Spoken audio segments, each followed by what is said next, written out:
da vidim jer je ostavila neku poruku. Vjerovatno je bilo na mostu kada se prolazi traži, da vidim da je ostavila neku poruku. Meni nije bilo teško. Probao sam fioku od stola. Kod nas je isto kao i kod vas. Vlasti zabranjuju višeg namještaja. Ja sam samo probao fioku od stola. Bila je malo zaglavljena. Obično nikada nisam ni dirao. Moja žena je bila zadužena za nju. Malo se zaglavila, pa sam je otkačio. Klizać je bio otkačio. Ona ga je poduprlo parčikom krutog papira. Kad sam odmotao, vidio sam da je to fotografija.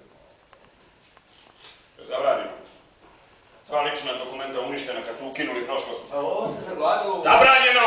Ovo se zaglavilo u fioci. Ovo se zaglavilo.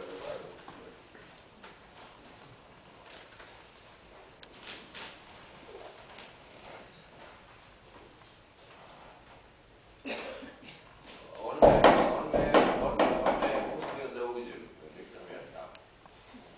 Jesi tamo?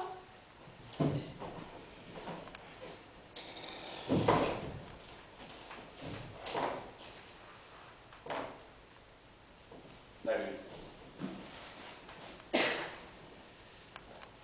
Kaže da je s drugog kraja. Dok je šačio.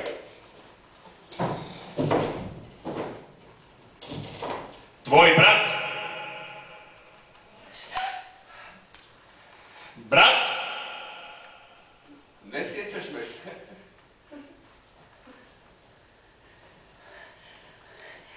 Nemam ja brata. Niko nema. Svi su raskrstili. Što si ga pustio da uđe? Ne možeš tek tako da uđeš u kuću i da kažeš da si brat.